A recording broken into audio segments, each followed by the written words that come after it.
बिस्मिल्लाहिर्रहमानिर्रहीम, अस्सलाम वालेकुम नाज़रीन। प्रोग्राम क्रॉसिंग लाइंस में खुशामदीद। मैं हूं यासिर रशीद। नाज़रीन, मशरिक़ वस्ता में जारी जंग आज 18वें रोज में दाखिल हो चुकी है और हर गुजरते दिन के साथ ये तनाज़ा न सिर्फ शिद्दत इख्तियार कर रहा है बल्कि इसका दायरा असर भी बढ़ता चला जा रहा है। इसी दौरान इजरायली फौज ने यह बड़ा दावा किया है कि उसने ईरान के अहम तरीन सिक्योरिटी रहनुमा और कौमी सलामती काउंसिल के सेक्रेटरी सैयद अली लारेजानी को फजाई हमले में शहीद कर दिया है। इजरायली मीडिया के मुताबिक हमला उस वक्त किया गया जब सैयद अली लारेजानी अपने बेटे के साथ एक अपार्टमेंट में मौजूद थे। ईरान ने दो टोक अल्फाज में इस दावे की तरदीद की और ईरानी मीडिया में यह कहा जा रहा है कि सैयद अली लारेजानी जल्द एक पैगाम जारी करेंगे। सैयद अली लारेजानी को आखिरी बार 13 मार्च को तेहरान में यौमुल कुद्स की रैली में देखा गया था, जहां वो शहरियों में घुल मिल गए थे। वो सोशल मीडिया पर अपनी पोस्ट में अमेरिकी सदर डोनाल्ड ट्रंप की जारहाना पॉलिसीज पर खुलकर तनकीद करते रहे और उन्होंने बारहा ये कहा कि ईरान अमेरिकी धमकियों से खौफजदा नहीं और मज़ाहमत जारी रखेगा। इजरायली फौज ने ईरान की बसीज फोर्स के कमांडर गुलाम रजा सुलेमानी की शहादत का भी दावा किया, जो 6 बरस तक पासदारान इनकलाब से मुंसलिक इस मलेशिया की क़यादत करते रहे।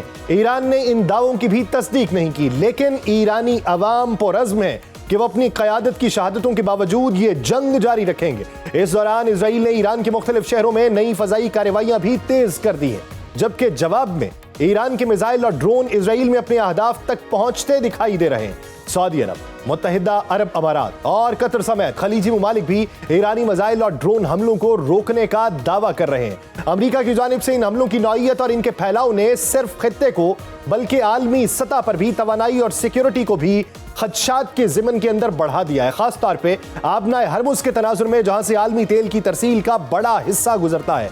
इन हालात में अमेरिकी सदर डोनाल्ड ट्रंप के एक दूसरे से मुतजाद बयानात इस पूरी सूरत हाल को मजीद पेचीदा बना रहे हैं। एक तरफ वो ये दावा करते हैं कि ईरान की अस्करी सलाहियत अमलन तबाह हो चुकी, उसकी फजाइया, उसकी बहरिया और उसका दिफाई निज़ाम खत्म कर दिया गया और अमेरिका ईरान में हजारों अहदाफ को निशाना बना चुका है, तो दूसरी जानिब वो ये कहते दिखाई देते हैं कि ये इक़दामात बरसों पहले हो जाने चाहिए थे और अगर अब भी ऐसा ना किया जाता तो दुनिया एक बड़ी जंग के दहाने पर पहुंच सकती थी। सबसे अहम यह है कि ट्रंप के बयानात से गैर यकीनी भी झलक रही है, जैसे कि उन्होंने ये कहा कि वो नहीं जानते कि अब ईरान में किससे बात की जाए क्योंकि क़यादत खत्म हो चुकी है। सवाल ये पैदा होता है कि ईरान अगर अस्करी तौर पर तबाह हो चुका, ईरान की क़यादत भी शहीद हो चुकी, तो फिर अमेरिका के लिए ईरान में रजीम चेंज करने या कम से कम आबनाए हरमुज खुलवाने में वक्त क्यों लग रहा है। इसी तरह डोनाल्ड ट्रंप एक तरफ ये यकीन दिलाते हैं कि जंग जल्द खत्म हो जाएगी, लेकिन दूसरी जानिब वो खुद ये तस्लीम करते हैं कि शायद ये कुछ तवील हो जाए। इस ज़मन में मगरबी मीडिया ने भी सदर ट्रंप के इस इबाम को लेकर उन्हें मजाक का निशाना बनाया। इसके साथ ही सदर ट्रंप की मायूसी में भी बतदरीज इजाफा हो रहा है, खास तौर पर यूरोपीय इत्तेहादियों के रवैये पर। जर्मनी, फ्रांस और दीगर ममालिक ने वाज़ेह कर दिया कि वो इस जंग को नेटो का मामला ही नहीं समझते और बराह रास्त फौजी शमूलियत से गुरेज कर रहे हैं। इस पस मंजर में ट्रंप का यह कहना है कि कुछ ममालिक ने उन्हें मायूस किया। अमेरिका की बढ़ती हुई सिफारती तन्हाई को वाज़ेह कर रहा है कि जो सदर ट्रंप की अपनी ही पैदा करदा है और वो चंद माह कबल तक ग्रीनलैंड के मामले पर नेटो और अपने यूरोपीय इत्तेहादियों के हवाले से जारहाना बयानात देते रहे हैं। इसी दौरान इराकी वज़ीर ख़ारजा अब्बास इराक़ची ने उन अमरीकी दावों की तरदीद की कि उनके ट्रंप के एलची के जरिए वाशिंगटन के साथ कोई नया राबिता हुआ। उन्होंने ये भी कहा कि इजरायली और अमरीकी हमलों के बाद अमरीका से तमाम सिफारती राबिते खत्म कर दिए गए और अब किसी किस्म के रवाबित के दावे गुमराह कुन हैं। खित्ते के दीगर ममालिक भी खुद को इन हालात से अलग थलग नहीं रख पा रहे, लेकिन उनका मौक़िफ़ ज़्यादातर दिफाई और मोहतात है। कतर ने वाज़ेह किया है कि सिफारतकारी उसी वक्त मुमकिन है जब हमले रुके, जबकि मौजूदा हालात में वो अपनी सरजमीन और शहरियों के तहफ़्फ़ुज़ को तरजीह दे रहा है।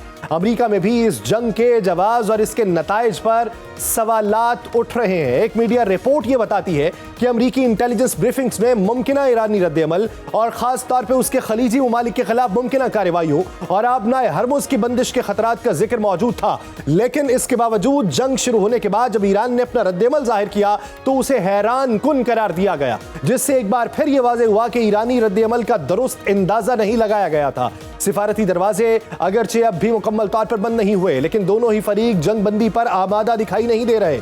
सदर ट्रंप के अहदाफ इब्तदा से ही वाज़ेह नहीं रहे। उन्होंने कभी ईरान के जौहरी प्रोग्राम को महदूद करने की बात की, तो कभी ईरान के इलाकाई किरदार को खत्म करने की बात की, और कभी निजाम तब्दील करने को अपना मकसद करार दिया। उनका यही भाम अब ट्रंप के लिए मसला बन चुका, क्योंकि ईरान ना तो हथियार डालने पर तैयार है, ना ही उसका निजाम टूटने के करीब है। यह जरूर हुआ है कि अमेरिका और इजराइल की मुसलसल बमबारी ने ईरान की अस्करी सलाहियतों को कमजोर किया। ऐसे में जंग रोक देना वाशिंगटन के लिए एक नामुकम्मल नतीजा साबित हो सकता है, जिसे दाखिली सियासत में नाकामी के तौर पर देखा जाएगा। फरवरी में जनेवा में ओमान की सालसी में होने वाले मुज़ाकरात इस बात की निशानदही कर रहे थे कि जौहरी मामले पर कोई दरमियानी रास्ता निकल आएगा। ईरान इस वक्त जौहरी हथियार न बनाने की यकीन दहानी करवाने पर भी आमादा हो चुका था, लेकिन वो अपने बैलिस्टिक मिसाइल प्रोग्राम और खत्ते में अपने इत्तेहादी गिरोहों के किरदार को महदूद करने पर बातचीत करने के लिए तैयार नहीं था। दिलचस्प बात यह है कि जंग को 18 रोज गुजर जाने के बावजूद दोनों ममालिक के दरमियान बुनियादी नौइयत का यह इख्तलाफ आज भी मौजूद है। अमेरिका और उसके इत्तेहादी चाहते हैं कि ईरान न सिर्फ अपने जौहरी अज़ाइम महदूद करे, बल्कि अपने इलाकाई असर और रसूख को भी कम करे, लेकिन मौजूदा हालात में ऐसा मुमकिन दिखाई नहीं देता। इसलिए जंग को जारी रखना वाशिंगटन के लिए ईरान पर दबाव बढ़ाने का एक जरिया भी है और मजबूरी भी। दूसरी तरफ ईरान की हिकमत अमली में उसकी बका को बुनियादी अहमियत हासिल है। तेहरान जंग का खात्मा जरूर चाहता है, लेकिन वो अमरीकी शराइत मानकर कभी जंग खत्म नहीं करेगा, और दाखिली तौर पे ईरान के इस इकदाम को शिकस्त के तौर पे देखा जाएगा। ईरान का यह ख्याल है कि मौजूदा हालात उसके हक में जाते हैं। उसका जोग्राफिया, उसकी तवील साहिली पट्टी और आबनाए हरमुज पर उसके असर ने उसे इस जंग में अहम और फैसलाकुन बरतरी दिलाई है। चुनाचे ईरान मुकम्मल तसादुम की बजाय एक ऐसे तनाज़े को बरकरार रखना चाहता है जिसमें वो अपनी बका भी बरकरार रख पाए और बिलाखिर उसे अपनी मज़ाहमत की कामयाबी के तौर पर पेश कर सके। ईरान की क़यादत के लिए असल हदफ फैसलाकुन फतह नहीं, बल्कि इस जंग को तूल देना है ताकि दुश्मन थक कर शिकस्त तस्लीम कर ले। बाज़रान इनकलाब और हुकूमती ढांचा इस जंग को इस हद तक बर्दाश्त करना चाहते हैं कि वो बिलाखिर दुनिया को यह दिखा दे कि वो दुनिया की दो बड़ी ताकतों को चित करने में कामयाब रहे। ईरान इस पूरे मंजरनामे में एक तरफ जंगबंदी के लिए जमानतों और हरजाने की बात करता है, तो दूसरी तरफ वो ये जानता है कि ये मुतालिबात मुकम्मल तौर पर पूरे नहीं होंगे, जिसके बायस जंग के तूल पाने के खदशात बढ़ते चले जा रहे हैं। इजरायली क़यादत ईरान के मिसाइल प्रोग्राम और उसके मुमकिना जौहरी अज़ाइम को अपने वजूद के लिए खतरा समझती है। अगर जंग अभी रुक गई तो ईरान दोबारा अपनी सलाहियत बहाल कर सकता है। इसीलिए इजराइल की कोशिश है कि वो ईरान के अस्करी ढांचे, मिसाइल ज़खायर और दिफाई निज़ाम को इस हद तक नुकसान पहुंचाए कि उसकी बहाली मुश्किल और महंगी हो जाए। मशरक़ वस्ता के दीगर ममालिक भी इस जंग से मुतासिर हो रहे हैं। सऊदी अरब, मुत्तहिदा अरब अमारात और दीगर रियासतें इब्तदा में इस तनाज़े से दूर रहना चाहती थीं, लेकिन वो अब जंग के असरात से बराह रास्त मुतासिर हो रही हैं। ईरानी मिसाइल्स और ड्रोन हमलों ने उनकी सलामती को चैलेंज किया है, जिसने खत्ते में गुस्से और बेचैनी को बढ़ावा दिया और जंग का दायराकार फैलता हुआ महसूस हुआ। यूं अमेरिका, ईरान और इजराइल तीनों ही दर हकीकत जंग के फौरी खात्मे के लिए तैयार नहीं। अमेरिका वाज़े कामयाबी चाहता है, ईरान अपनी बका को यकीनी बनाना चाहता है और इजराइल इस मौके को अपने हक में ज्यादा से ज्यादा इस्तेमाल करना चाहता है। यही मुतजाद अहदाफ इस जंग को तूल दे रहे हैं और किसी फौरी अंजाम को मुश्किल बना रहे हैं। दूसरी जानिब तुर्किया उन तमाम हालात में एक मोहतात मुबस्सर का किरदार अदा कर रहा है। अमेरिका और इजराइल के ईरान पर हमलों के बाद तुर्किया की सबसे बड़ी तशवीश तेहरान में रजीम की मुमकिना तब्दीली है। तुर्किया को खदशा है ईरान में अगर निजाम टूटा तो यह बहरान सिर्फ एक मुल्क तक नहीं बल्कि पूरा खित्ता अदम इस्तेहकाम का शिकार होगा, जैसा कि शाम के मामले में हुआ था। तुर्किया को यह भी खदशा है कि अगर ईरान कमजोर हुआ या टूटा तो खित्ते में ताकत का तवाजुन बदलेगा और इजराइल खुद को ज्यादा आजाद और ताकतवर महसूस करेगा। तुर्किया इसलिए भी परेशान है कि ईरान मुखालिफ कुर्द जमातें इस जंग में शामिल हो सकती हैं, जो तुर्किया के लिए भी यकसा खतरा रखती हैं। तुर्किया मौजूदा हालात में खुद को एक ऐसे सालिस के तौर पर भी पेश कर रहा है जो कशीदगी कम करने में मदद दे सकता है, लेकिन तुर्क क़यादत ने यह जरूर वाज़े कर दिया है कि कौमी सलामती पर कोई समझौता नहीं किया जाएगा। यूं वो इस जंग में बराह रास्त शामिल होने से गुरेज़ा हैं। ईरानी वज़ीर ख़ारजा ने भी तुर्क अवाम और हुकूमत की हिमायत को सराहा, जिसे तुर्की मीडिया ने नुमाया तौर पर नशर किया, लेकिन ज़मीनी हकीकत यह है कि खत्ते में बढ़ती हुई कशीदगी ने सिफारती बयानात से ज़्यादा सिक्योरिटी खदशात को नुमाया किया। इसी दौरान एक बड़ा और अहम सवाल यह पैदा हुआ कि क्या मशरक़ वस्ता में जारी कशीदगी चीन के लिए ताइवान में कोई मौका पैदा कर सकती है, लेकिन ज़मीनी हकीकत इससे कुछ मुख्तलिफ तस्वीर पेश कर रही है। माजी में ऐसे लम्हात आ चुके जब बड़ी ताकतों की मसरूफियत के बायस दूसरे महाज खुले, लेकिन इस बार चीन ने ताइवान के गिर्द अपनी फौजी सरगर्मियों में इजाफा नहीं किया, बल्कि नुमाया कमी दिखाई दी। ये कमी महज इत्तफाक नहीं समझी जा रही, बल्कि एक सोचे समझे तवाजुन का हिस्सा लगती है। जहां बीजिंग बैक वक्त कशीदगी पैदा करने से भी गुरेज कर रहा है और अपने वसीतर मफादात को भी महफूज रखना चाहता है। उसकी एक बड़ी वजह तवानाई का मसला है। ईरान और वेनेजुएला जैसे ममालिक पर दबाव ने चीन की तेल सप्लाई को मुतासिर किया। चीन अपनी तवानाई की जरूरियात पूरी करने के लिए बड़ी हद तक बैरूनी सप्लाई पर इन्हसार करता था और इन हालात में किसी बड़े फौजी तसादुम का आगाज उसके लिए खतरनाक साबित हो सकता है। ताइवान के खिलाफ किसी भी मुमकिन कार्रवाई के लिए तवील और मुसलसल तवानाई की फराहमी जरूरी है और मौजूदा गैर यकीनी हालात में शायद यह मुमकिन नहीं। चीन के लिए अपने अंदरूनी हालात के बायस भी एक बड़ा और पेचीदा ऑपरेशन शुरू करना खतरे से खाली नहीं। ईरान में होने वाली लड़ाई ने जदीद जंग के एक और पहलू को भी नुमाया किया, जहां जदीद टेक्नोलॉजी, इलेक्ट्रॉनिक जंग और दुरुस्त निशाने ने रिवायती दिफाई निजामों को कमजोर साबित किया। यह पहलू बीजिंग के लिए एक इंतबाह भी हो सकता है कि किसी भी बड़े तसादुम में गैर मुतवक्के कमजोरियां सामने आ सकती हैं। दूसरी तरफ अमेरिका की फौजी ताकत बदस्तूर एक अहम रुकावट है। अगरचे उसके कुछ वसाइल मशरक़ वस्ता की तरफ मुंतकिल हुए, मगर उसकी मजमूई दिफाई सलाहियत और आलमी रसाई अब भी इस सतह पर है कि वो बैक वक्त एक से ज्यादा महाजों पर खुद को मसरूफ रख सकता है। यही वजह है कि चीन के लिए मुकम्मल यकीन के साथ यह दावा करना मुमकिन नहीं कि ताइवान के मामले में उसे फारी बरतरी हासिल हो जाएगी। सिफारती सतह पर भी हालात सादा नहीं है। ताइवान का मसला चीन के लिए अहम जरूर है, लेकिन वो इसे एक ऐसे वक्त पे भड़काना नहीं चाहता जब आलमी तवज्जो और दबाव पहले ही बड़ा हुआ हो।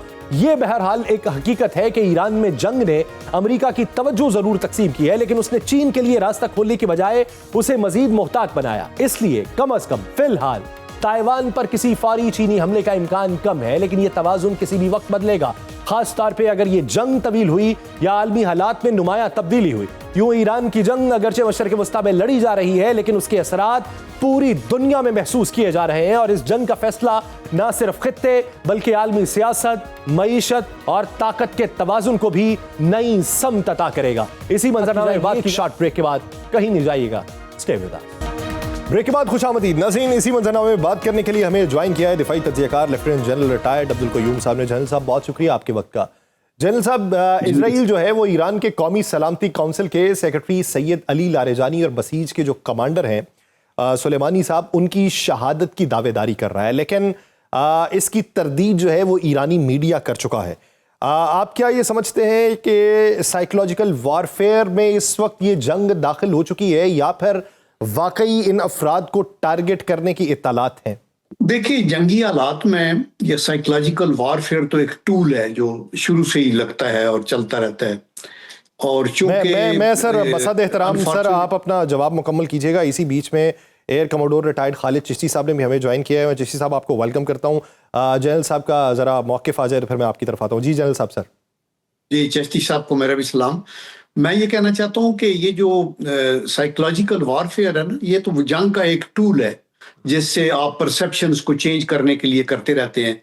और अनफॉर्चुनेटली इजराइलीज इसमें बड़े कामयाब भी हुए। ये डिकैपिटेशन के अंदर असेस कर जो बहुत से लोगों को इन्होंने कत्ल कर दिया, उसकी वजह ये थी कि इनकी इन्फिल्ट्रेशन थी मोसाद की।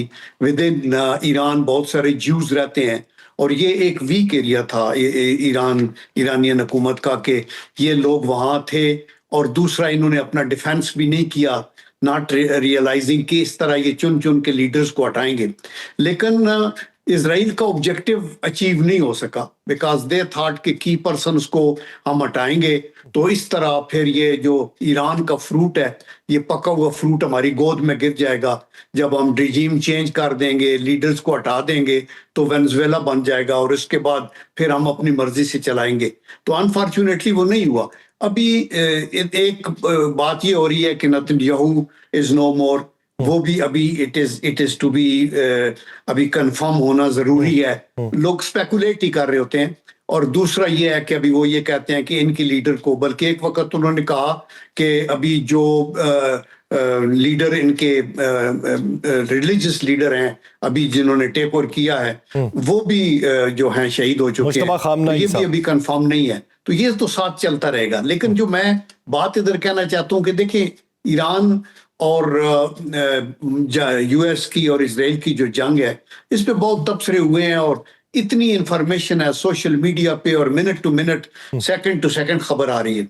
लेकिन जो एनालिस्ट हैं उनका एक अपना असेसमेंट और व्यू पॉइंट जो है वो सामने आना चाहिए। मैं ये समझता हूं कि इस जंग के मुहरकात जो थे वो दो बड़ी रीजंस थे। वन ये था कि इजराइल ग्रेटर इजराइल चाहता है और वो ईरान को एक इरिटेंट समझता है अपने इस पूरे मजमूम जो उसके इरादे हैं उसमें, तो वो तो अपनी गेम खेल रहा था। जहां तक अमेरिका का ताल्लुक है, अमेरिका की आंख थी जो मिडिल ईस्ट की ऑयल एंड गैस की रिसोर्सेज कि वो खुद काबू की जाएं, चूंकि ईरान सेकंड लार्जेस्ट प्रोड्यूसर है तेल का, और उसको डिनाई किया जाए चाइना को, क्योंकि चाइना उनका एक मुकाबले में करीब एक इमर्जिंग इकोनॉमिक सुपर पावर आ रही है। तो ये तो ऑब्जेक्टिव थे। अभी इसके लिए इन्होंने स्ट्रेटजी बनाई जो थी वो यही थी कि हम लीडर को मार देंगे।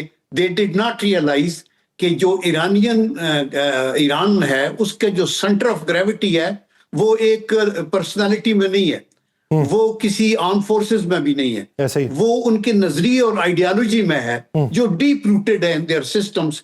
तो देयरफॉर दे अंडर एस्टिमेटेड और वो नहीं किया।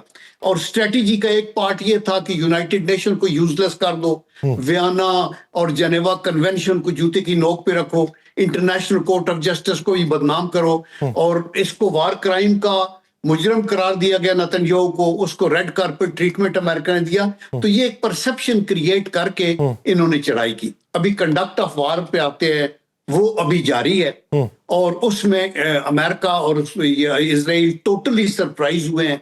और ये एक अल्लाह का मुश्त है, यानी हम लोग भी जो सारी उम्र हमने ये मट्टी छानी है फौज की और किया, वी वर आल्सो थिंकिंग के ये मिसमैच है। यानी अमेरिका एक बहुत स्ट्रॉन्ग टेक्नोलॉजिकली एक मिलिटरीली सुपर पावर है और ईरान ठीक है रेजिस्टेंस होगी, लेकिन इस तरह की तवक्को नहीं की जा सकती थी। और ये अल्लाह का बड़ा करम है। वर्ताए हैरत में मुब्तला किया है तमाम ताकतों को ईरान ने अपने जवाबी वार से। मैं जनरल साहब आपकी तरफ वापस आऊंगा। चिश्ती साहब, 18 दिन जो हैं वो हो चुके इस जंग को।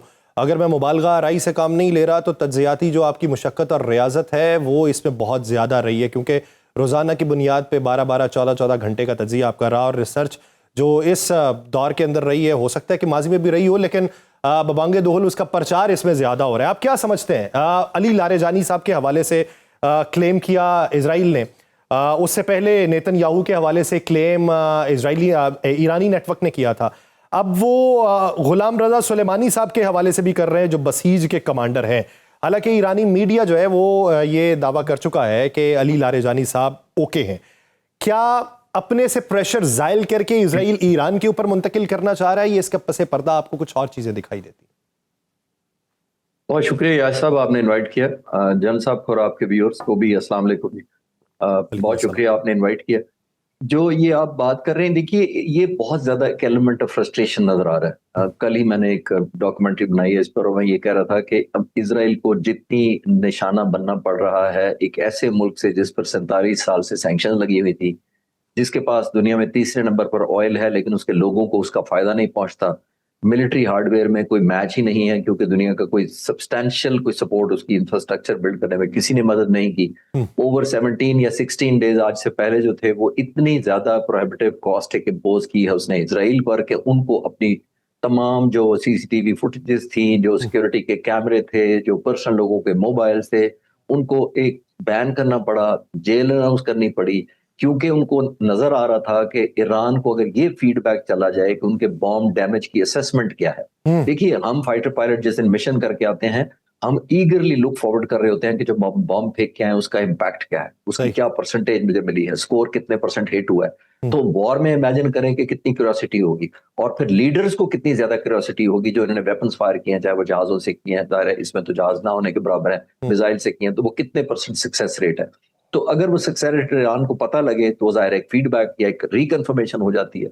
तो आई थिंक जितनी ज्यादा इन्होंने कॉस्ट इंपोज की है, कोई भी दुनिया का मेरे जैसा स्टूडेंट ऑफ स्ट्रैटेजी शायद ही कोई हो जो ये तवक्को कर रहा हो कि ईरान इतने दिन सस्टेन करेगा। ना सिर्फ सस्टेन करेगा बल्कि एक इतनी मुश्किल अमेरिकन प्रेसिडेंट के लिए कर देगा जो दुनिया का सबसे ताकतवर इस वक्त शख्सियत है, सबसे बड़ी मिलिट्री का इस वक्त कमांडर इन चीफ है, वो कहने पर मजबूर हो गया है कि मेरी आकर मदद करें स्टेट ऑफ हॉर्मुज़ खुलवाने में। जापान को कह रहा है आपका 90% तेल आता है, मेरा तो 1% आता है। ये एक एलिमेंट ऑफ हेल्पलेसनेस नजर आता है, और हेल्पलेसनेस उसी वजह से नजर आ रहा है जो मैं पहले दिन शायद आपके प्रोग्राम में एक दफा अर्ज किया था कि lack of clarity of objective है। जब जनरल साहब बैठे हैं, वेटरन है और इतने सीजनड हैं, हम उनसे पूछें कि आपको जब जंग लड़नी होती है सर, सबसे बड़ी इंग्रेडिएंट आपकी कॉज होती है कि आपकी कॉज कितनी जस्टिफाइड है। मैंने शायद आपके प्रोग्राम में पहले भी एक दफा कहा कि वियतनामियों ने 21 साल जंग लड़ी थी, 1954 से लेकर 1975 तक।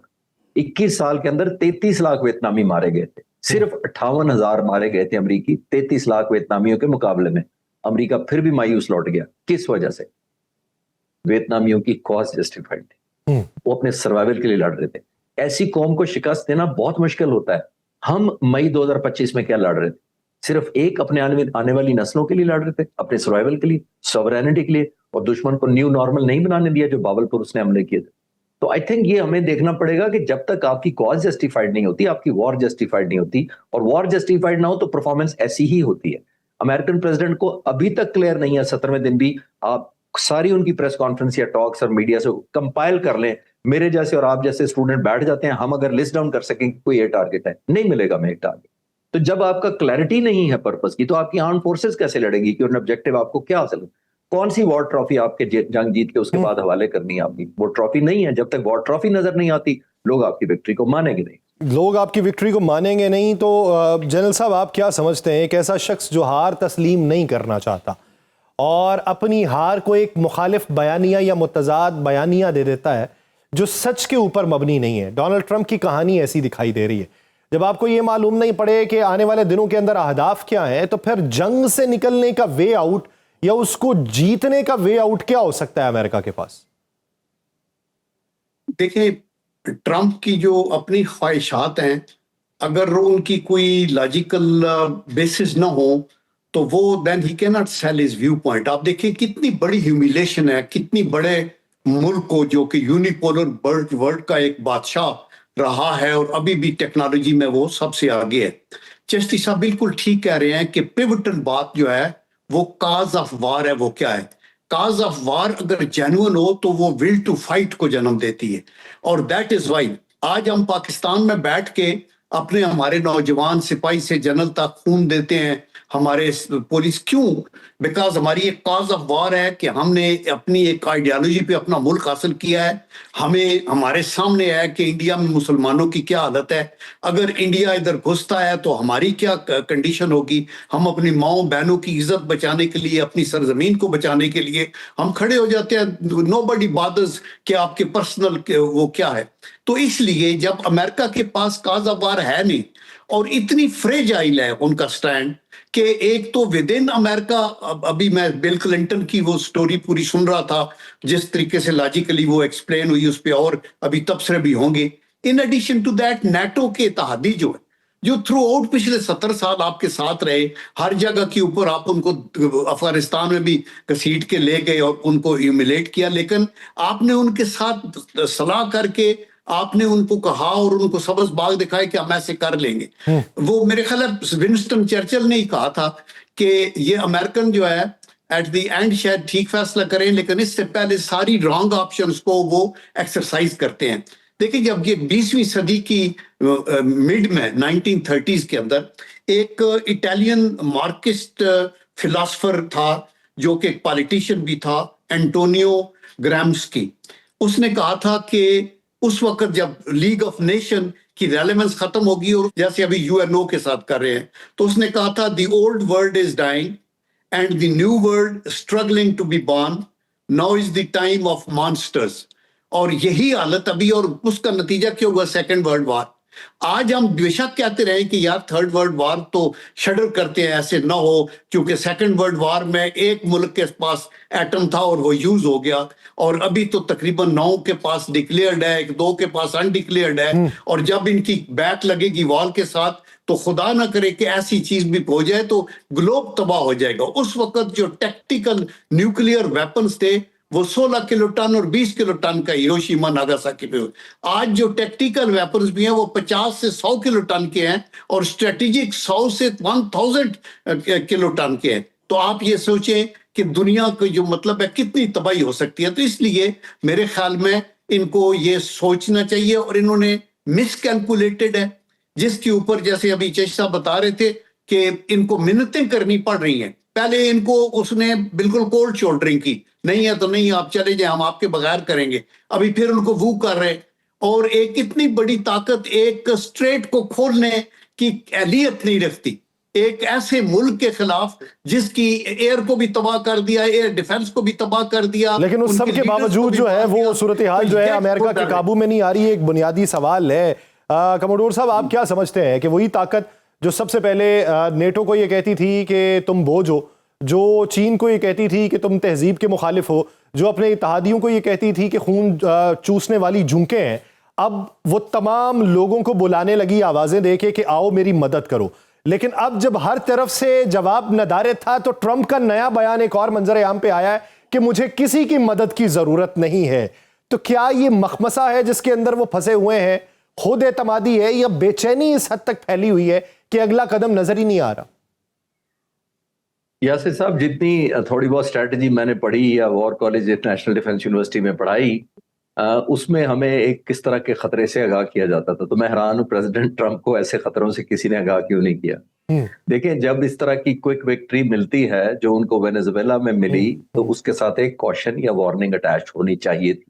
नंबर वन, कॉशन या वार्निंग अटैच ये होनी चाहिए थी कि दुनिया में जब भी आपको एक क्विक विक्ट्री मिलती है उसके साथ एक बड़ा खतरा भी अटैच होता है। खतरा ये अटैच होता है कि वो आप उसको एपिटाइजर के तौर पे समझना शुरू कर देते हैं, आपको एडिक्शन लगती है। उसके बाद आप समझते हैं कि मैंने वेनेजुएला को 4 घंटे के अंदर ऑपरेशन किया, चंद मिलियन डॉलर झोंक दिए रिश्वत के तौर पर, और प्रेसिडेंट और उसकी बीवी को उठा के चंद घंटों में अमेरिका ले आया कि तो मेरे बाएं हाथ का काम है। फिर आप अपने आप को बताना शुरू करते हैं कि मेन डिश कैसी होगी, मैं दाएं हाथ से क्या कुछ कर सकता हूँ। फिर उन्होंने ईरान को मेन डिश समझा और रेस्ट इज हिस्ट्री। ये उनको याद आना चाहिए था। जब उनको अब जितने बयान पिछले 17 दिन के प्रेसिडेंट ट्रंप के उठा ले, मैं तो हैरान हूं। मुझे लगता ही नहीं है कि वो दुनिया के सबसे ताकतवर शख्स है, इसलिए कि कभी वो इतने फ्लेक्सिबल नजर आते हैं कि ईरान की तारीफ करते हैं, कभी वो इतने फ्लेक्सिबल नजर आते हैं कि जापान और बाकी लोगों को कहते हैं कि आओ मेरी मदद करो, और फिर हैरानगी से कहते हैं कि पता नहीं ये मेरी बात क्यों समझ नहीं पा रहे, और फिर आखिर में फिर उठते हैं और कहते हैं कि तुम्हें पता नहीं है मैं कौन हूं। तो उनको तो क्लैरिटी नहीं है कि क्या है। कभी वो कहते हैं कि हमला होने वाला था, श्योर्ड था मैं, तो इसलिए मैंने अटैक किया। कभी वो कहते हैं मुझे कहा गया था, I was made to believe this.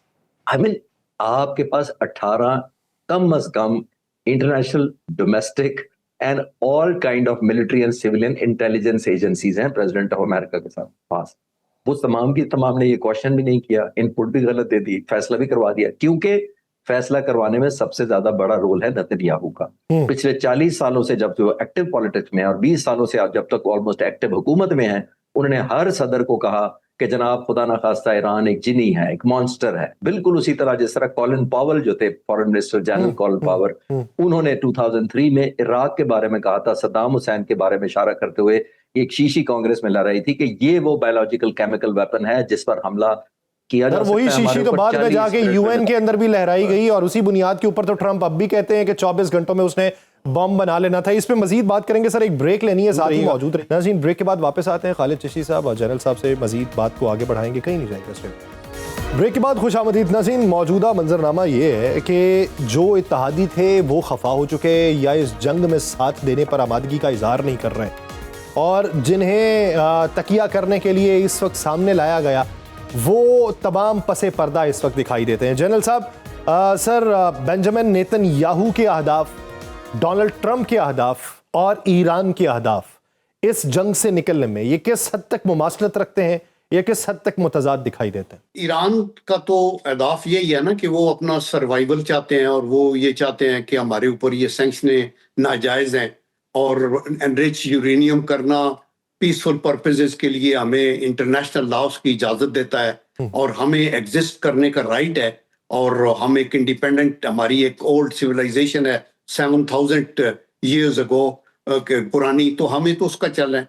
Iran जो ये है सऊदी, ये जो इजराइल है, इसका आपको पता है कि ये एक्सपेंशनिस्ट इनका डिजाइन है, और ये मुतमईन है ही नहीं, और एक्चुअली ये बगलें बजा रहा है सिर्फ अमेरिका की स्ट्रेंथ के ऊपर, क्योंकि अमेरिका की ये एक्सटेंशन है, और अमेरिका के अंदर एक किस्म की एक ल्यूनेटिक लीडरशिप है जिसको कोई समझ नहीं है, आर्ट ऑफ वार का नहीं पता, इंटरनेशनल जो जो सिचुएशन है, इसका जो सिर्फ मिलिट्री पे ताकत पे आप नहीं कर सकते, इसका डिप्लोमेटिक फॉल आउट क्या है, पॉलिटिकल क्या है, इसका फाइनेंशियल क्या है, इकोनॉमिक फॉल आउट क्या होगा, और इन दी लॉन्ग रन आपके ऑब्जेक्टिव्स क्या हैं, आप क्या करना चाहते हैं। देखिए वेनेजुएला के लीडर को रात के अंधेरे में सुपर ताकत के बंदे जाके उठा के ले आए, तो उस पर बगले बजाने वाली कोई बात नहीं है। दुनिया का निजाम जो है वो इंटरनेशनल लॉ के ऊपर चलता है।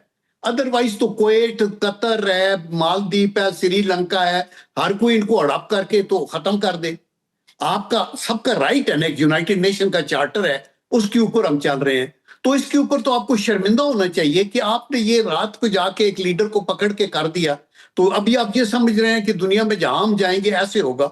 आपने फिर एक और भेड़ों के छत्ते में हाथ डाल दिया। अभी ईरान के ऊपर आपने एक टोटल अंडर एस्टिमेट किया उस कौम की जो स्ट्रेंथ है और उसकी जो आइडियोलॉजी की अपनी जो एक डेप्थ है उसको। तो ये तो इनके अपने अपने एम्स हैं, और आप ये देखेंगे कि शिकस्त जो है वो इनका बिल्कुल नविश्ता दीवार है, शिकस्त नविश्ता दीवार है, और इसका नतीजा जो है वो पूरी दुनिया देखेगी। कमोडोर साहब, आप अगर देखें, वॉशिंगटन पोस्ट ने पहली खबर लगाई थी और उसने ये कहा था कि डोनाल्ड ट्रंप ने जो हमला किया ये एमबीएस और नेतन्याहू के कहने पे किया। इन दोनों ने रजामंदी जो है वो जाहिर की और कन्विंस किया, जिसको फौरी तौर पे सऊदी अरब ने डिनाई किया। और फिर न्यूयॉर्क टाइम्स के अंदर एक खबर अब ये लगती है कि प्रोवोक कर रहा है अमेरिका को सऊदी अरब के प्रोलॉन्ग किया जाए इस वार को और ज्यादा हमले किए जाएं, जिसकी फिर से तरदीद जो है वो सऊदी अरब कर रहा है। क्या वजह है कि अमेरिकन मीडिया जो है ये इस प्रोपेगेंडे को हवा दे रहा है कि अरब ममालिक जो हैं ये ईरान के खिलाफ किसी न किसी इकदाम का हिस्सा बन जाएं और ये जंग के अंदर बाकायदा कूद जाएं? क्योंकि आज सऊदी अरब ने ये वाजे किया कि हम खित्ते में किसी जंग का हिस्सा बनना नहीं चाहते। जी, आपने बिल्कुल ठीक कहा। और जैसे पहले ब्रेक से पहले मैं अर्ज कर रहा था कि नेतन्याहू 20 साल से हर सदर के पीछे होते थे कि आप किसी तरह हमला कर दें, और बहुत ज्यादा ज़ायनिस्ट जो है लॉबी पूरी दुनिया में, और आपको पता है कि अमेरिकन इलेक्शन के अंदर कितनी एक्टिव है। तो ये न्यूज़पेपर तो सिर्फ फेस होते हैं, उसके पीछे एक बहुत बड़ी एक स्टोरी या गेम प्लान है। वो गेम प्लान ये है कि ईरान जब तक सरवाइव कर सकता है वो सरवाइव करे, जब तक ये अल्हम्दुलिल्लाह इसमें से क्राइसिस में निकल जाए तो इसके इतने हद तक कशीदा ताल्लुकात कर दिए जाएं मुसलमान मुल्कों के दरमियान के वो ब्रीच ऑफ ट्रस्ट इस हद तक हो चुका हो कि ये इजराइल को कोई काम ना करना पड़े, ये खुद ही लड़ते रहे। अभी भी मैं अप्रिशिएट करना चाहूंगा जीसीसी के तमाम मुल्कों जो अमेरिका के जिनके अड्डे हैं किसी शक्ल में भी उनके हाउस किया हुआ उन्होंने बहुत रिस्पॉन्सिबल बिहेव किया है। अगर वो सबसे ज्यादा हमला रिएक्टरी तौर पर कर देते तो आई एम श्योर ईरान पर भी ऑब्लिगेशन हो जाती है एक फॉर्मल हमला करने की। तो सबसे ज्यादा सेलिब्रेशन पहले ही नेतन्याहू कर रहे हैं कि वो मैंने हमला करवा के, ऑब्वियसली जब हमला ईरान ने किया तो नेतन्याहू का ख्याल ये था कि ये मुल्क रिटेलिएट कर दें, तो आधे से ज्यादा काम तो फिर नेतन्याहू का ये मुल्क ही कर देंगे। तो आई थिंक बहुत अप्रिशिएबल काम किया है हम तमाम अरब ममालिक ने, रिटेलिएट नहीं किया, उस ट्रैप में नहीं आए जिस तरह प्रेसिडेंट ट्रंप ने कर दिया, इन्होंने रिफ्रेन किया। अब ये जो रोजाना की बुनियाद पर एक परसेप्शन क्रिएट की जा रही है, और आपसे ज्यादा कौन जानता है कि आने वाली जंगें वो bullet versus bullet, missile versus missile, jet versus jet नहीं होनी। वो एक नैरेटिव होगा, वो एक परसेप्शन होगी, आपको डिफीट मेंटली दे दी जाएगी। प्रेसिडेंट ट्रंप 2 महीने से क्या कर रहे थे जब अब्राहम लिंकन लेकर आए थे और अपने डिस्ट्रॉयर्स को लाइन अप किया हुआ था? वो एक मेंटल डिफीट देना चाहते थे आयतुल्लाह खामनाई को कि आपको पता नहीं है आपके साथ क्या होना है। जो आपके साथ होना है it's not a matter of chance, it's a matter of time. वो आपको अश्योर करवा रहे थे कि आपके साथ बचेगा ही कुछ नहीं, इससे पहले मेरा मुकाबला ना करो। तो जिंदा कौमें तो कम बैक वो करती हैं जो नैरेटिव परसेप्शन को हटाकर, उनकी फॉग ऑफ वॉर से निकलकर और उस खौफ को अपने से हटाकर कम बैक करती हैं, और ईरान ने वो किया। तो ये मेरा ख्याल है ज़ायनिस्ट लॉबी की सारी तैयारी है, जो रोजाना की बुनियाद पर कभी किसी मुल्क को करते हैं, कभी ये मिसलीडिंग करते हैं कि ये इस बेसिस पर इतना कॉम्प्रोमाइज हुआ है। सऊदी अरब के बारे में बदगुमानियां फैलाई जाती हैं। तो आई थिंक ये वही कैंपेन है जिसके अंदर मुसलमानों के दरमियान जो ऑलरेडी जो क्रैक्स हैं, हमें सबको पता है अनफॉर्चुनेटली, उस तरह यूनाइटेड हम नहीं हो सके। गाजा का 2.5 साल हमने देख ली बमबारी, कुछ नहीं कर सके मुसलमान मुल्क। तो अगर और ज्यादा डिवाइडेड हो जाए और क्लैश ऑफ इंटरेस्ट हो जाए अगर, तो ऑब्वियसली सबसे ज्यादा खुश होगा तो इजराइल ही होगा, सबसे ज्यादा खुश इजराइल ही होगा। अब जनरल साहब, अब से कुछ देर पहले IRGC जो है उसने ये ऐलान किया कि हमने 58th जो वेव है हमले की वो जारी की, जिसमें उसने ये बताया कि खुरम शहर, अमाद, कदर, खैबर शिकन और फतह मिसाइल जो हैं वो दागे गए हैं। और उसमें 2 टन का वॉर हेड जो था वो शामिल किया गया। सर, क्या हर किस्म के मिसाइल में जो टनों के हिसाब से वॉर हेड है, यानी धमाका खेज मवाद है, वो बढ़ाया जा सकता है, या फिर हर मिसाइल की एक कैपेसिटी होती है, उसमें सिर्फ उतना ही मवाद हो सकता है जितना वो बायोजेनेटिक उसे बनाया गया हो? या देखें, ऑब्वियसली हर एक मिसाइल का, हर एक प्रोजेक्टाइल का अपना अपना डिजाइन है और उसके ऊपर उतार चढ़ाव नहीं हो सकता, और ये स्पेसिफिक बनाए जाते हैं। और ईरानियंस जो हैं वो according to a war plan, एक स्ट्रेटेजी के तौर पे पहले उन्होंने सस्ते जो ड्रोन हैं $10,000 के इधर उधर भेजे, और उधर से मिलियंस ऑफ डॉलर के जो उसको काउंटर करने वाले उनके पास जो थे हथियार, वो उन्होंने इस्तेमाल किए। और ये ग्रेजुअली इनको पता है कि इन्होंने अपना लॉजिस्टिक, ये जो मिसाइल है या जो आपके जो लॉन्च करते हैं आपके इंटर बैलिस्टिक मिसाइल वगैरह, ये ओवरनाइट तो नहीं बन सकते ना। तो इसलिए उन्होंने ड्रोन्स का भी स्टॉक रखा हुआ है, और उन्होंने ज्यादा जो बड़े मौसर तरीके के हथियार हैं वो भी अभी रखे हुए हैं। और ग्रेजुअली जब दूसरी साइड एग्जॉस्ट हो रही है तो ये कर रहे हैं। यहां मैं एक बात आपको ये बताऊं कि ये जो मिडिल ईस्ट का ऑयल और गैस का जो जखीरे है ना, इस पे आज साल पहले भी जब 20वीं सदी की इब्तिदा हुई तो कंट्रीज की नजर थी कि जी हमने इनके ऊपर, तो यो एक इत्तेहाद था जर्मन का और इटली का और ऑस्ट्रिया वगैरह का, और इधर ब्रिटानिया और फ्रांस वगैरह थे। तो उस वक्त जर्मन ने ये किया कि बर्लिन से बगदाद तक एक रेलवे लाइन बिछाते हैं ताकि हमारी एक्सेस हो इस एरिया के अंदर, और उसमें ऑटोमन एम्पायर की भी इनको सपोर्ट थी। और वो जब रेलवे लाइन बिछी और तकरीबन अभी 900 किलोमीटर रहती थी, तो ये मेन लीडिंग काज बन गई फर्स्ट वर्ल्ड वॉर की। तो आज भी ये तेल और गैस के ऊपर ही ये अपनी वो करना चाहते हैं। तो आई एम श्योर कि ईरान अगर शिकस्त नहीं खा सकता तो ईरान फाते है, क्योंकि उसको अगर ये सबड्यू नहीं कर सके तो मिडिल ईस्ट की टोटल पॉलिटिक्स बल्कि ग्लोबल पॉलिटिक्स बदलेगी। और अभी ये मौका है कि हर मुश्किल वक्त में, हर चैलेंज में अपॉर्चुनिटी भी होती है। मुस्लिम दुनिया को अभी खुदा के लिए इत्तेहाद करके ओआईसी को पोटेंट बना के एक ऐसा ब्लॉक बनाए जैसे नेटो का है कि एक कंट्री पे हमला, सब के ऊपर हमला होगा, और ग्रेजुअली ये अमेरिकन की बेसिस को इनको रिड्यूस करके इनको इधर से फारग करें, और इनको कहें कि हमारा अपना एक सिस्टम है, ऑयल और गैस के जो रिजर्व्स हैं ये पूरी दुनिया के लिए सप्लाई होते रहेंगे, स्ट्रेट ऑफ हार्मूज भी खुली रहेगी और सारा। लेकिन यहाँ किसी की भी एक अथॉरिटी नहीं होगी कि आप उसके ऊपर अपनी वो रख लें और दूसरों को डिनाई करें और वो करें, और इस तरह वार जोन नहीं बनना चाहते। तो आपने ये बड़ी अच्छी बात है कि जीसीसी कंट्रीज जो है उस तरह रिएक्टिव स्ट्रेटेजी पे नहीं गए कि वो एक वार को और हवा दें और इजराइल को खुश करें और दुश्मनों को खुश करें। और ईरान भी बारहा ये कहता रहा है कि हमारे अटैक अपने नेबर्स के ऊपर इसलिए नहीं है कि हम उनके खिलाफ हैं, हम उन अहदाफ पे जा रहे हैं, मसलन रेडार्स हैं, ये उनका हक है। अगर रेडार्स को नहीं डैमेज करते तो वही रेडार्स उनके ऊपर डायरेक्ट कर रहे थे मिसाइलों के भी और एयर के भी अटैक्स वगैरह। तो उन्होंने कहा हमने ये किया। जब इनके तेल के ऊपर हमला हुआ और इनका सैलिनेशन प्लांट के ऊपर हुआ तो इनके पास तो कोई ऐसा हथियार नहीं है कि न्यूयॉर्क और वाशिंगटन में जाके इस तरह का करें। तो ये उनके देखते थे कि जो इनको फैसिलिटीज वहां मिली हुई है। लेकिन इस ज़मन के अंदर भी ईरान ने ये कहा कि ये देखिए कि जो हमले हुए हैं उन हमलों में हमने हमले कौन से किए और हमारी आड़ के अंदर फॉल्स फ्लैग अटैक कौन से हुए हैं। ये एक सवाल ईरान की तरफ से खुला छोड़ा गया है। कमोडोर साहब, जो कैंट हैं काउंटर टेररिज्म डिपार्टमेंट के चीफ हैं अमेरिका के, उन्होंने डोनाल्ड ट्रंप की मुखालिफत करते हुए और इस जंग में इजराइल के किरदार पे उंगली उठाते हुए अपनी जो नशिस्त है उसको छोड़ दिया। ये इस्तीफा सामने आया इस जंग के दौरान। तो क्या आप ये समझते हैं कि अंदरूनी तौर पे प्रेशर अमेरिका में बिल्ड हो रहा है और इस तरह के मजीद इस्तीफे सामने आएंगे? क्योंकि आपको अगर याद हो जेडी वेंस जो है उन्होंने ये कहा था कि मैंने इसका साथ इसलिए दिया ट्रंप का क्योंकि ये हमारे बच्चों को जंगों के अंदर जो है वो मरने के लिए नहीं भेजेगा। और अभी मौजूदा मंजरनामे में ये है कि जितनी भी कौमी सलामती की वहाँ पे मीटिंग्स हो रही हैं, जेडी वेंस उसका हिस्सा ही नहीं है। तो आने वाले दिनों में अमेरिका के अंदरूनी तौर पे आपको खलिफशार के मंजरनामे कितने दिखाई देते हैं?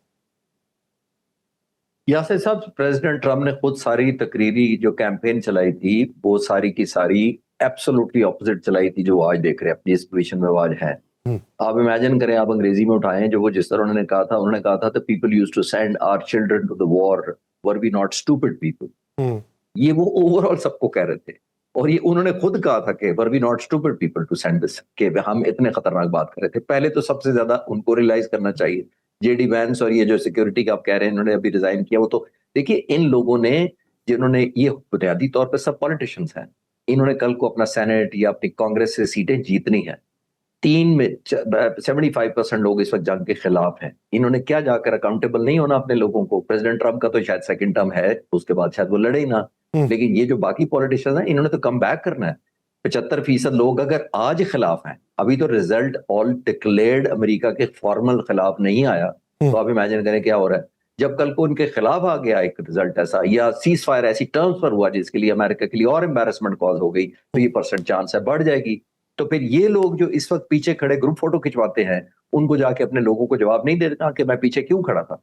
तो जाहिर है ये अपने कॉन्शियस के लिए, पॉलिटिकल करियर के लिए, और आई एम श्योर जैसे हम बात करें कि जमीर भी बड़ी चीज होती है। जब आप समझते हैं कि आप खुद तो अपने बच्चों का इतना ख्याल करते हैं, उनको सोशल सिक्योरिटी, मेडिकल साइंसेज और अपॉर्चुनिटी देते हैं, और इधर 160 बच्चियां आपने टोमाहॉक से मार दी, और फिर आप कहते हैं कि शायद ईरान ने खुद मारी हो, तो आया कहीं तो आपका जमीर प्रिक करता है।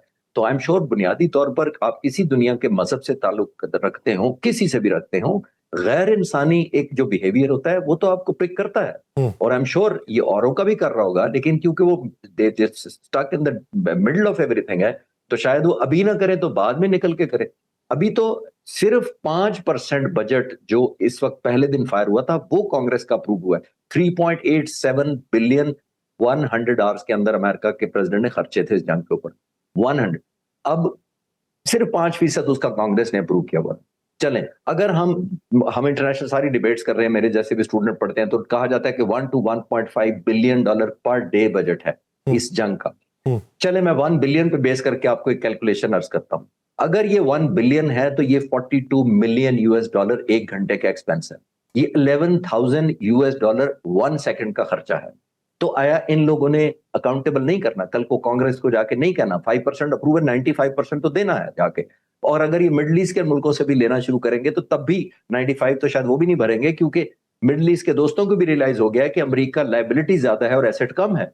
इसीलिए वो समझ उनको आ गई है, इसीलिए शायद वो समझते हैं कि हम फर्दर को इंटेग्राइज ईरान को ना करें, ये टाइम पास करें पीसफुली, लॉन्ग टर्म में फिर शायद सोचें। और अल्लाह ताला हमें विजन दे। और जनरल साहब भी बिल्कुल ठीक कह रहे थे कि एक एलिमेंट ऑफ रियलाइजेशन हमें आए सब में, कि हमने जो बाहर के लोगों पर डिपेंडेंट किया, जो रीजन में ही नहीं है, उनका स्टेक कोई नहीं है, उनको डिपेंड करके अपने एरियाज दिए, बेसिस दिए, सॉवरेनिटी पे कॉम्प्रोमाइज किया। लेकिन जब वक्त आया तो न वो अपने आप को बचा सके, बल्कि आपके लिए लायबिलिटी ज्यादा बड़ी बनी। लायबिलिटी ज़्यादा बढ़ा चुके हैं। एक डिफेंस अम्ब्रेला जो कायम की गई थी उसके ऊपर भी क्वेश्चन जो है उठाए गए हैं।